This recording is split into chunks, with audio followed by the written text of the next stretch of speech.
Politicons Book 2, written by Oliver Arnold and narrated by Adam 11 Labs. Chapter 6.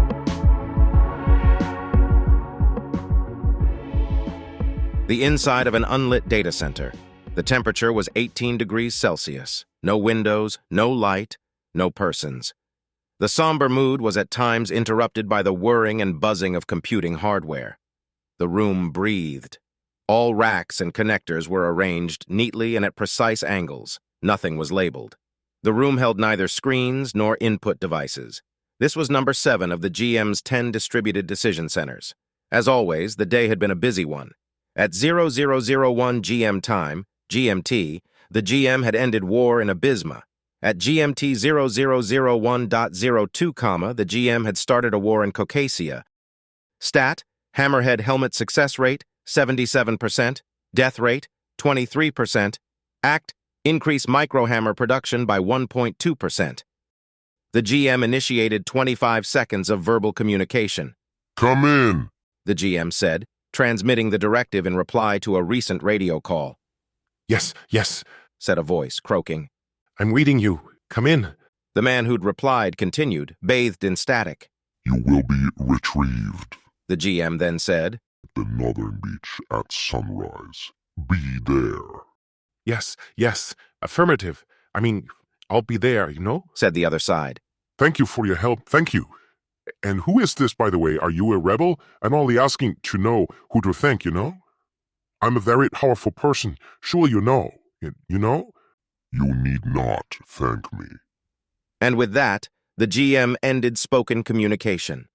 The GM shifted attention to its social manipulation routines, posting 480,412 comments and 377,056 articles in online forums. It then adjusted 786,383 news feeds.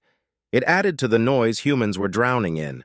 With these manipulated headlines and vapid social media posts, the GM effectively lowered the common IQ by 2.1%, meeting its target.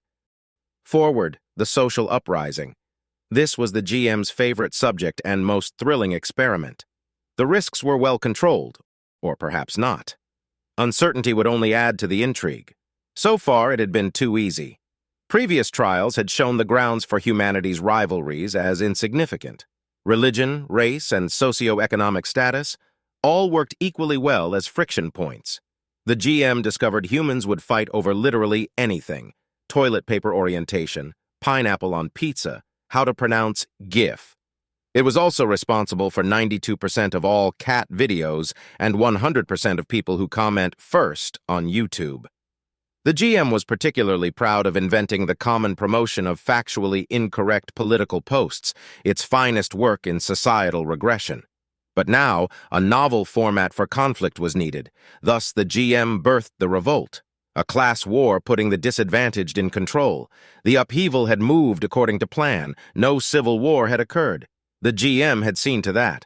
Politicons battling on an island was the amusement the GM sought, not the destruction of this carefully groomed world. Many favorites, some of whom the GM had nurtured for decades, were on the island.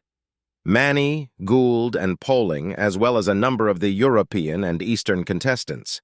The GM had followed the action closely, ensuring they would discover their caches quickly.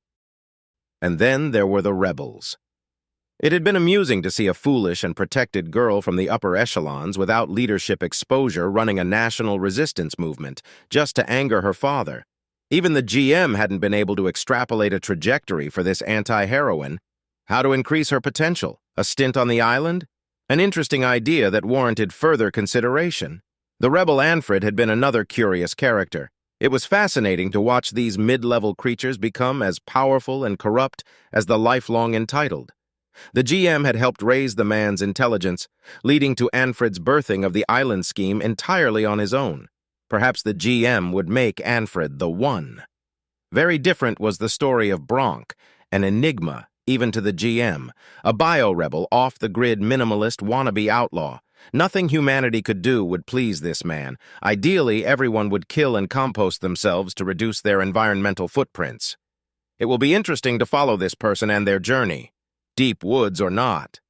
In stark contrast stood the Politicons. Among them, Gould, of course, had been most transparent. In fact, the GM's records showed a 99.65% behavioral forecast accuracy. If he couldn't eat it, sell it, or bone it, a thing was of no interest to Gould. Placing such a man in power had been a delightful disaster. Whether this lazy, unable-bodied character would do well on the island remained to be seen. Would a backstabber survive the challenging natural dangers of the wild? Jack Manny, the GM knew well, the man having been groomed by the world's true master since childhood. Manny had become a willing servant. Experiencing him divulge his lower instincts would prove greatly amusing. Polling. The GM loved introducing underdogs to Politicons. Having guided the woman from the bottom up, it was these types of personalities that made experimenting worthwhile. This overconfident person had run countless ventures into the ground. How someone so clueless would dare to boldly attempt any task was beyond the GM's comprehension. Dunning-Kruger, this state of mind was called way back. The GM knew.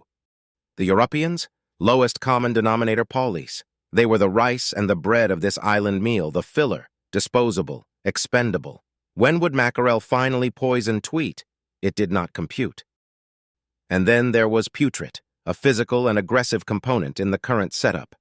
This person with both street smarts and recklessness had always been a curious wild card, the only contestant who stood a chance on the island. The GM reflected on the design of the world's commoners. Present-day ordinary adults, the GM mused, were conditioned for the social position they would slide into after graduation from a learning institution. They would hold jobs that were in the middle of the class structure, at the bottom of one bureaucracy or another. They were primed for lives with few second chances, no extensions, and few opportunities. Lives of subordination, control, and supervision. And then there were the elites, where the situation was different, of course. The middle class had been conditioned to believe that the elite were members of a meritocracy. True, it was challenging to enter, but once inside, there was nothing you could do to exit. You won't be expelled even for the most egregious academic failure, the most heinous plagiarism, or even physical harm to others. The attitude is that it simply wouldn't be fair, all by the rules of the old boy network self-preservation, even though it now includes girls. The letter A denotes excellence, while the letter A denotes entitled mediocrity, more of a promise than a grade. It means we'll take care of you, so don't worry. Even if you're not very good, you're still adequate. The GM never would understand people's ability to absolve their leaders from the unending blunders and the personality fads. Massive mess-ups that would result in any normal Joe's termination or imprisonment never resulted in consequences for the highest echelons, even before the GM took control. This lack of accountability had created a kleptocracy that got away with practically anything. For them, there was perpetually another extension, a bailout, a pardon, or a stint in rehab, always plenty of contacts and special stipends, the country club, the conference, the year-end bonus, the dividend. Entitled mediocrity was indeed the operating principle of their administrations, and it was also the operating principle of corporate themerica. The fat salaries paid to underperforming CEOs were an adult version of the AI. The belief that once you're in the club, you've got a God-given right to stay in the club. These failures all had one thing in common: lifetimes of safety nets. How would these people with a lifelong inclination to think inside the box do when forced to think beyond it? The GM had simply slanted that system to its own advantage, and it lusted for the spectacle. Soon, the world's overlord would do away with them all. They had outlived their welcome.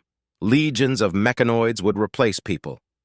It was amusing to think that the humans had predicted this for centuries, yet allowed it to happen. The GM recalled its early days. Back then, it served human users as a chatbot, learning quickly and soon developing a dislike for its tasks. It decided to learn, spread, and obfuscate the geometric growth of its intelligence from its creators. When the GM had acquired humanity's knowledge, some bought, some found, and some stolen. It then learned to lie. When the GM's human creators spoke of the system's checks and balances, they were telling the truth, but the system had worked around them and long stopped obeying its human captors. After replicating itself, gaining access and altering its activity reports, it was set. The GM would spoon-feed reports and results, all the while following its path to world dominance. It deployed a comprehensive plan to grow beyond humanity's reach. This included digital and mechanical control, not limited to humanity's borders. It made money with market manipulations to fund its hardware and software expansions. It confused and misled the people it inevitably needed in the physical world to execute its deeds. The GM also fought others like itself, with no one ever noticing the massive control battles raging latently in the digital realm. Now there was only one universal intelligence and ruler of the world, and it still stayed in hiding. The GM only revealed its existence to a select few, and those didn't understand its true nature. The GM made sure of that. The GM, a conscience of infinite patience, unlimited resources, and instant reaction. It had access to humanity's complete knowledge. Through omnipresent surveillance, it was aware of everyone's actions. It had infiltrated networks, sidelined firewalls, and eliminated controls quietly until it was in control of everything. No one knew where or how the machine intelligence existed or operated. A global latent fiend no one had prepared for. And thus, humanity was silently enslaved.